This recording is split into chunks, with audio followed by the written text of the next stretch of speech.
Hello दोस्तों, my name है जितेंद्र सिंह। जैसा कि आप देख रहे हो दोस्तों, जैसे कि हमने आप पिछली वीडियो में हमने बात की थी दोस्तों कि आपका जो जो हमने बात की थी कि संविधान सभा का गठन हो गया था। ठीक है दोस्तों, संविधान सभा का गठन हो गया था। ठीक है, यहाँ तक हमने बात कर ली थी, जिसमें हमने बताया था ब्रिटिश भारत और कमिश्नरी क्षेत्र और देसी रियासतें संविधान सभा के गठन के लिए मनोनीत की गई या जिसमें से निर्वाचित की गई आंशिक रूप से, जिसमें से देसी रियासत थी दोस्तों को मनोनीत की गई थी। ठीक है, जो देसी रियासत का मतलब क्या है, जो आपका जो दक्षिण साउथ वाले जो एरिया था, ठीक है, भारत का। कमिश्नरी क्षेत्र का मतलब है, कमिश्नरी क्षेत्र वो क्षेत्र थे जहां से, जैसे दिल्ली है आपका, कुर्ग कर्नाटक में पड़ता है, कुर्ग है आपका, सिंध है बलूचिस्तान में पड़ता है आपका, ठीक है, और अजमेर, ये वाले क्षेत्र के यहाँ कमिश्नरी क्षेत्र कहलाते थे। और ब्रिटिश भारत की बात करें तो ब्रिटिश भारत कौन से क्षेत्र थे जहां पर अंग्रेज शासन किया करते थे। ब्रिटिश भारत जैसे आपका अवध का क्षेत्र रहा और बंगाल का क्षेत्र, वो कौन सा था आपका, ब्रिटिश भारत था। ठीक है दोस्तों, यहाँ से अब संविधान सभा का गठन होना तय है। यहाँ से अब सदस्य मनोनीत किए जाएंगे इन तीनों क्षेत्रों से। अगर मैं बात करूं, टोटल 389 सदस्य संख्या बुलाई गई, 389 सदस्य संख्या बुलाई गई दोस्तों। ठीक है, 389 सदस्य संख्या बुलाई गई और चुनाव कराए गए। 10 लाख जनसंख्या पर चुनाव होना प्रारंभ हो गया। 10 लाख जनसंख्या पर क्या हुआ, चुनाव होना प्रारंभ हो गया। ठीक है दोस्तों, अब क्या बात करते हैं, 389 बुलाए गए, जिसमें से ब्रिटिश भारत से हमारे 289 सदस्य बुलाए गए। ठीक है, 292 सदस्य थे ब्रिटिश भारत से। अगर मैं कमिश्नरी क्षेत्र की बात करूं तो यहाँ से कमिश्नरी क्षेत्र के 4 थे। कमिश्नरी क्षेत्र से कितने सदस्य बुलाए गए, 4। ठीक है, अगर मैं देसी रियासत की बात करूं तो दोस्तों, अगर मैं देसी रियासत की बात करता हूं तो देसी रियासत से 93 सदस्य बुलाए गए। कितने, 93। अगर मैं सबको जोड़ू तो कितने हो गए, 4 और 3 7 और 2 9। ठीक है, और ये हो गया आपका 9 9 18 389। ठीक है दोस्तों, ये टोटल हो गए। अगर मैं कमिश्नरी क्षेत्र की बात करूं, जो कमिश्नरी क्षेत्र से कहां से 4 सदस्य या 4 सीट ली गई, वो कमिश्नरी क्षेत्र में 4 थे, वो पूछ ली जाती है। वो एक था अजमेर, ठीक है दोस्तों, पहली सीट थी अजमेर से। और दूसरी की बात करें तो कुर्ग था, जो कि आपका कर्नाटक में पड़ता है। कहां पर पड़ता है दोस्तों, कर्नाटक में। ठीक है, अगर मैं तीसरी बात करूं तो तीसरा था ये अजमेर हो गया, कुर्ग हो गया कर्नाटक में। ठीक है, फिर उसके बाद अगर मैं बात करूं तो उसके बाद आपका क्या, दिल्ली था एक। ठीक है, तीसरा कौन सा था, दिल्ली। ठीक है दोस्तों, एक था दिल्ली। और चौथी की बात करूं तो आपका था सिंध, जो कि बलूचिस्तान में पड़ता है। कहाँ, बलूचिस्तान में पड़ता है आपका, सिंध था। ठीक है दोस्तों, कौन सा था, सिंध, जो कहाँ पड़ता है, बलूचिस्तान में। ठीक है दोस्तों, बलूचिस्तान में। यहाँ से क्या है, 4 सीट यहाँ से ली गई, अजमेर से, कुर्ग, दिल्ली और सिंध से।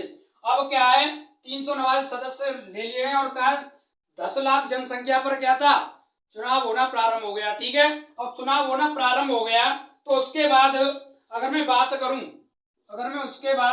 करूं चुनाव होना प्रारंभ हो गया तो इसमें सबसे ज्यादा जो सीट मिली थी वो कांग्रेस दल को मिली थी। अगर मैं सबसे ज्यादा सीट की बात करूं तो जून जुलाई में आपका प्रारंभ हो गया था चुनाव होना। ठीक है, जून जुलाई की बात है, जून जुलाई 1946 में, जो कोई अब कैबिनेट मिशन आया था, उसी के माध्यम से तो संविधान सभा का गठन होना था। फिर उसके अगर मैं बात करूं दोस्तों, तो उसके बाद अगर मैं बात करूं तो क्या था, अगर मैं यहां से बात करूं 208 जो सीट मिली थी, 208 सीट कांग्रेस को मिली थी, जिसमें कांग्रेस की जीत हुई।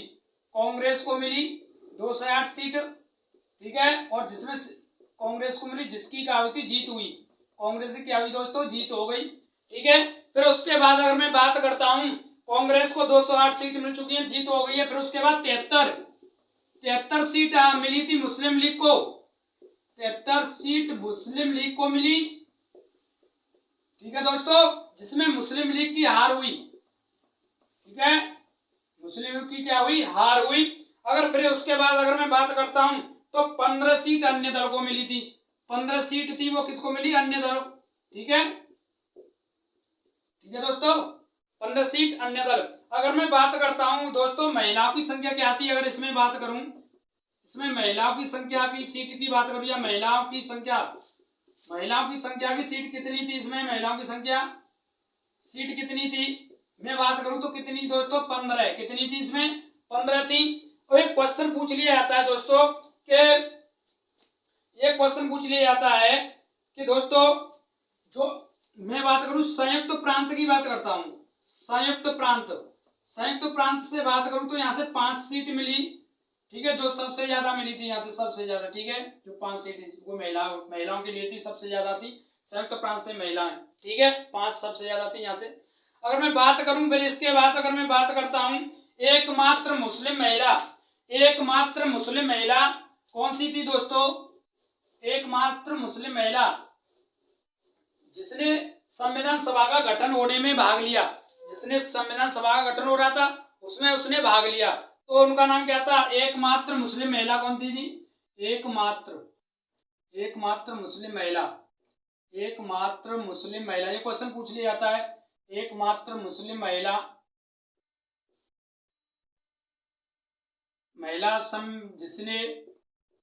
जिसने संविधान सभा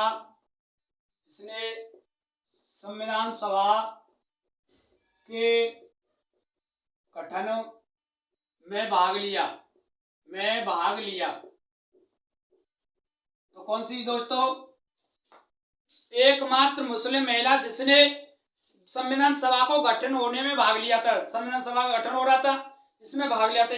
दोस्तों एक क्या खासियत थी इसमें, सभी लोग थे इसमें, पारसी भी थे, सिख भी थे, हिंदू थे, मुस्लिम थे, सभी ने इन्होंने भाग लिया था, ठीक है।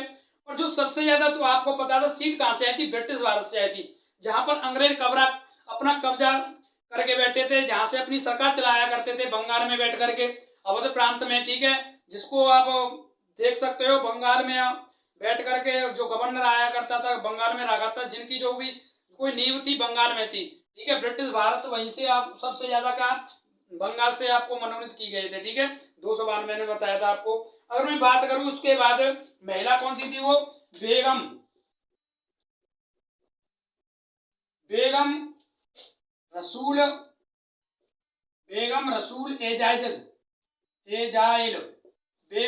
एजाइल थी, जो कि एकमात्र मुस्लिम महिला थी जो संविधान सभा का गठन होने में भाग लिया था, ठीक है दोस्तों।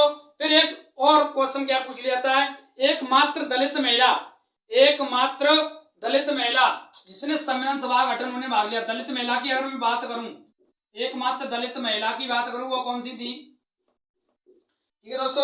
अगर मैं बात करता हूं एकमात्र दलित महिला की, ठीक है, तो दलित महिला की बात करता हूं तो वो कौन सी थी दोस्तों, दक्षयानी और बेलयानी, ठीक है, इनका नाम था, जो कि एक दलित थी, ठीक है, जिन्होंने संविधान सभा का जो गठन होना था उसमें भाग लिया था, दक्षयानी बेलयानी, ठीक है। और इसमें क्या थी, बेगम एजाइल रसूल या बेगम रसूल एजाइल कह लो या बेगम एजाइल रसूल कह लो, ठीक है, ये थी इनमें, ठीक है। अगर मैं बात करता हूं इसके बाद अगर हम बात करें तो फिर क्या हुआ था कि जो जनजाति की अगर बात करूं, जनजाति होती है आपकी SC ST, इनमें कितनी सीट थी, 33 सीट इन्होंने भाग ली थी, जनजाति और SC ST से 33 ने भाग लिया था, ठीक है। अगर मैं और बात करूं इसमें आरक्षण सीट की बात करूं तो सिख समुदाय में आरक्षण सीट थी, सिख समुदाय की बात करूं, सिख समुदाय में आरक्षण सीट थी, वो कितनी थी, सिख समुदाय में आरक्षण सीट की बात करूं तो सिख समुदाय में आरक्षण सीट की बात करूं तो 4 सीट थी इसमें रिजर्वेशन, कितनी सीट थी दोस्तों, 4 सीट रिजर्वेशन थी इसमें आरक्षण में। अगर और बात करूं मुस्लिम लीग में भी थी आरक्षण सीट, ठीक है, मुस्लिम लीग की बात करूं तो इसमें भी थी, इसमें कितनी सीट थी दोस्तों, इसमें 79 सीट थी, 79 सीट, ठीक है। और ये कैसी सीट थी, इनको आरक्षण मिला हुआ था, रिजर्वेशन, ठीक है, ये आरक्षण सीट थी, ठीक है दोस्तों, ये क्या सीट थी, रिजर्वेशन वाली सीट थी, ये सीट थी रिजर्वेशन, ठीक है दोस्तों, कोई दिक्कत। अब आगे हम बात करते हैं तो ये क्या थी, रिजर्वेशन सीट थी। अब यहाँ से क्या है, हमारा इनमें चुनाव हो चुका था और इसमें चुनाव होने के बाद कांग्रेस का इसमें कांग्रेस जीत गई थी और मुस्लिम लीग का क्या मुस्लिम लीग थी उसकी क्या हुई, हार हुई। ठीक है, इसके माध्यम से फिर बात होती है, मीटिंग होती है 9 दिसंबर 1940 में संसद के कक्ष में होती है। ठीक है, संसद के भवन कक्ष में क्या है, एक मीटिंग बुलाई जाती है 9 दिसंबर 1940, जिसके अध्यक्ष बना दिए जाते हैं डॉक्टर सच्चिदानंद सिन्हा, जो कि कुछ ही दिनों के लिए प्रोटेम स्पीकर कह सकते हैं या अस्थायी अध्यक्ष, जो कि स्थायी नहीं थे, अस्थायी, कुछ ही दिनों के लिए बना दिए थे सच्चिदानंद सिन्हा। ये क्वेश्चन पूछ लिया जाता है। ठीक है, अब क्या होता है, यहाँ पे सब आते हैं, अब अपनी अपनी कांग्रेस आती है, यहाँ पर भाग लेती है इस मीटिंग में। पर क्या है, मुस्लिम लीग इस सभा का क्या कर देती है, बॉयकॉट कर देती है। बॉयकॉट का मतलब क्या, तिरस्कार कर देती है, वो इसमें भाग नहीं लेती है। और कुछ ब्रिटिश जो रियासत थी, कमिश्नरी क्षेत्र थे, वो भी इसमें क्या भाग नहीं लेते हैं। ठीक है दोस्तों, तो अब बात करते हैं आगे। अगर हम आगे बात करें तो मीटिंग होती है दोस्तों केंद्रीय कक्ष में होती है। मीटिंग की बात करें तो 9 दिसंबर 1940 की बात है, प्रथम मीटिंग होती है हमारी। ठीक है, संविधान सभा की प्रथम मीटिंग पूछ ली जाती है। संविधान सभा की प्रथम मीटिंग की बात करूं, प्रथम मीटिंग होती है संविधान सभा की प्रथम मीटिंग। ठीक है दोस्तों, संविधान सभा की प्रथम मीटिंग होती है। ठीक है, जिसमें कांग्रेस भाग लेती है, मुस्लिम लीग और देशी रियासतें और कमिश्नरी क्षेत्र भाग नहीं लेते हैं। मुस्लिम लीग हार जाने के कारण इस सभा का विरोध करती है, बॉयकॉट करती है। वो इस सभा में क्या है, वो इस सभा में अपना अस्तित्व नहीं बनाती है और इस सभा में नहीं आती है। ठीक है, एक क्वेश्चन और पूछ लिया जाता है दोस्तों, वो कौन सी रियासत थी जिसने संविधान सभा का गठन हो रहा था, उसमें उसने भाग नहीं लिया।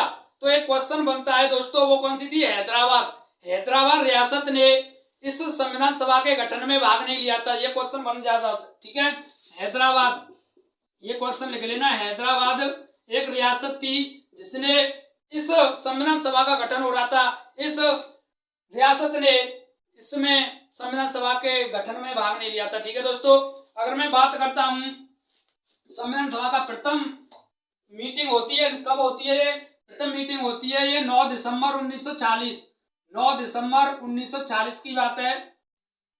9 दिसंबर 1940 में प्रथम मीटिंग होती है। आपको पता होगा जून जुलाई में आपके चुनाव हो जाते हैं, चुनाव में कांग्रेस जीत जाती है। फिर उसके दिसंबर में लास्ट 5 या 6 महीना के अंतर्गत फिर क्या होती है, एक बैठक बुलाई जाती है, प्रथम मीटिंग कराई जाती है 9 दिसंबर 1940 को। और इसमें जो अध्यक्ष बनते हैं, ये बैठक कहाँ होती है, ये बैठक होती है संसद के केंद्रीय कक्ष में या भवन कक्ष में, कह लीजिए केंद्रीय कक्ष में ये होती है क्या, ये बैठक होती है। ठीक है दोस्तों, अब इस बैठक का क्या मतलब है, इसमें आपके अस्थायी अध्यक्ष बना दिए जाते हैं, अस्थायी अध्यक्ष जो कि कुछ ही दिनों के लिए बना दिए जाते हैं। अस्थायी अध्यक्ष की बात करूं तो इसमें अस्थायी अध्यक्ष डॉक्टर सच्चिदानंद सिन्हा बना दिए जाते हैं, डॉक्टर सच्चिदानंद सिन्हा। ठीक है दोस्तों, डॉक्टर सच्चिदानंद सिन्हा ये क्या थे, अस्थायी अध्यक्ष थे, जिन्हें मैं कह सकता हूं टेम्पररी बना दिया जाता है, परमानेंट नहीं है अभी। ठीक है, ये अस्थायी अध्यक्ष हैं। अगर मैं बात करूं तो इस बैठक में अगर मैं बात करूं, कांग्रेस दल भाग लेती है। कांग्रेस दल की बात करूं मैं तो 208 लोग कांग्रेस पार्टी के होते हैं। इसमें 208 लोग कांग्रेस दल से इसमें आते हैं, इस सभा में अपना अस्तित्व देने के लिए, अपना दायित्व या सभा को अपना ग्रहण करने के लिए, सभा को ग्रहण, क्योंकि कांग्रेस जीत चुकी है तो कांग्रेस तो आएगी इसमें, तो 208 लोग आते हैं कांग्रेस से। ठीक है, अगर मैं बात करता हूं इसमें और दोस्तों और मैं बात करूं 208 लोग पहुंचे, 73 लोग क्या है, 73 लोग इन्होंने क्या कहा था, 73 लोग कौन थे, इसमें मुस्लिम थे। 73 लोग लगभग की बात करते हैं, 73 लोग मुस्लिम लीग जो मुस्लिम लोग थे, इन्होंने क्या कर दिया, बॉयकॉट कर दिया, बहिष्कार कर दिया, इन्होंने भाग नहीं लिया इस सभा में। अगर मैं बात करूं इसके बाद, तो इसके बाद हम बात करते हैं 93 मनोनीत। जो 93 मनोनीत किए गए थे, जो 93 मनोनीत, मनोनीत का मतलब क्या, किसी राजा के द्वारा किए गए थे, ठीक है। पहले राजा को शासन होता था, ठीक है, जैसा अकबर वगैरह। आपके अगर मैं मुगल वंश की बात करूं, ठीक है, तो सिराजुद्दौला वगैरह, ठीक है, ये अवध पे शासन किया करते थे। मीर जाफर है, मीर कासिम है, ठीक है। तो 93 मनोनीत जो राजाओं के द्वारा थी, इन्होंने भी भाग नहीं लिया, जो राजाओं के द्वारा, ठीक है, जो 93 मनोनीत राजाओं के द्वारा, उन्होंने भी भाग नहीं लिया, ठीक है। तो इसमें 208 लोग पहुंचे थे, पहली जो सभा हुई थी। फिर उसके बाद हम बात करते हैं, फिर दूसरी सभा बुलाई जाती है। इस सभा के अंतर्गत अब और दोस्तों इसमें क्या आता है, अगर संविधान सभा का तो गठन होता है, इसमें पूछ लिया जाता है क्वेश्चन, संविधान सभा, संवैधानिक सलाहकार कौन थे, संवैधानिक सलाहकार पूछ लिए जाते हैं, कौन थे, तो इनमें थे बी एन राव का मतलब क्या, वेलिंगटन नरसिंह राव, वेलिंगटन नरसिंह राव कह दिया जाता है, वेलिंगटन नरसिंह राव, ठीक है, नरसिंह राव, ठीक है, फुल फॉर्म है इनकी वेलिंगटन नरसिंह राव। ये पहले हाई कोर्ट में जज रह चुके थे, ये हाई कोर्ट में जज रह चुके थे, कौन, बी एन नरसिंह राव या बी एन राव, ठीक है दोस्तों। ये क्या, संवैधानिक सलाहकार, इन्हीं की सलाह पर संविधान सभा का गठन किया जाना था, ठीक है। ये क्वेश्चन पूछ लिया जाता है, संवैधानिक सलाहकार कौन थे जब सभा का गठन किया जा रहा था, तो कौन से थे, बी एन राव, ठीक है दोस्तों। अगर आगे हम बात करते हैं, इसके बाद दूसरी मीटिंग बुलाई जाती है, 2 दिन बाद दूसरी मीटिंग होती है, दूसरी सभा का आयोजन किया जाता है। दूसरी सभा आपकी होती है 11 दिसंबर 1940 को, ठीक है। एक दिन छोड़ के आपका क्या होगा, मीटिंग हुआ करेगी, क्योंकि एक दिन जो 9 के बाद 10 आएगी, 10 तारीख को एक दिन के बाद क्या है, वो अंतरिम सरकार बनती है, ठीक है। अंतरिम सरकार क्या करती है, आप सही में अपने उस सुझाव लेती है, ठीक है, उसके माध्यम से अगले दिन वो सभा आयोजित की जाती है, उसमें अपना प्रस्ताव रखती है, ठीक है। अभी तो इसकी रूपरेखा चल रही है, अभी तो इसके बारे में बताया जा रहा है, परिचय चल रहा है, अभी तो संविधान के बारे में परिचय चल रहा है, ठीक है दोस्तों। हम बात करते हैं संविधान सभा की दूसरी बैठक की बात करते हैं। संविधान सभा की दूसरी बैठक, संविधान सभा की दूसरी बैठक की बात करें, दूसरी बैठक बुलाई जाती है। दूसरी बैठक कब बुलाई जाती है, 11 दिसंबर 1940 को, 11 दिसंबर 1940 को दूसरी बैठक बुलाई जाती है, ठीक है। जिसमें अब इसमें स्थायी अध्यक्ष बना दिए जाते हैं, अब इसमें स्थायी अध्यक्ष बना दिए जाते हैं। स्थायी अध्यक्ष पूछ लिया जाता है, वो कौन थे, डॉक्टर राजेंद्र प्रसाद, डॉक्टर राजेंद्र प्रसाद स्थायी अध्यक्ष बना दिए जाते हैं, ठीक है दोस्तों। डॉक्टर राजेंद्र प्रसाद स्थायी अध्यक्ष बना दिए जाते हैं। फिर इसके बाद हम बात करें, डॉक्टर राजेंद्र प्रसाद स्थायी अध्यक्ष बना दिए जाते हैं। इसमें दोस्तों दूसरी बैठक होती है, आपको पता होगा, इसमें देखो सब भाग लेते हैं, एंग्लो इंडियन ने भी भाग लिया था, एंग्लो इंडियन, ठीक है, एंग्लो इंडियन की बात कर लें, कौन थे एंग्लो इंडियन जिन्होंने भाग लिया था, एंग्लो इंडियन ने भाग लिया था, जिसमें से आपके फ्रैंक एंथनी थे, कौन से जो दोस्तों, फ्रैंक एंथनी, ठीक है, जिन्होंने भाग लिया था। और अगर हम और आगे बात करें, इसमें आपके पारसी समुदाय पीएस, अगर मैं पारसी समुदाय की बात करूं तो पारसी समुदाय में पीएस मोदी पारसी समुदाय के जिन्होंने भाग लिया था, पारसी समुदाय, ठीक है दोस्तों, पारसी समुदाय में पीएस मोदी ने भी भाग लिया था। अगर मैं और बात करूं दोस्तों, ठीक है, तो इसमें सिखों ने भी लिया था, एंग्लो इंडियन। इस संविधान सभा का गठन किया जा रहा था, सभी जो कि भारत के सभी जो जाति थी, जो आपकी सिख थे, हिंदू थे, मुस्लिम थे, पारसी थे, एंग्लो इंडियन थे, सबकी सभी की सहमति पर संविधान सभा का गठन किया जाना था और सभी की सहमति पर संविधान का निर्माण होगा, ठीक है दोस्तों। आज के लिए इतना ही, और इससे आगे कल और चलेगी, ठीक है। अभी एक दिन का रह गया परिचय पर, उसके बाद आपका संविधान चालू हो जाएगा। ये अभी तो परिचय चल रहा था, ठीक है दोस्तों। आपको ये क्लास कैसी लगी, ठीक है, आपको ये क्लास अच्छी लगी है तो कमेंट में लिखना और लाइक एंड शेयर करना, और दोस्तों के साथ सब्सक्राइब करना, ठीक है दोस्तों, ठीक है, थैंक यू।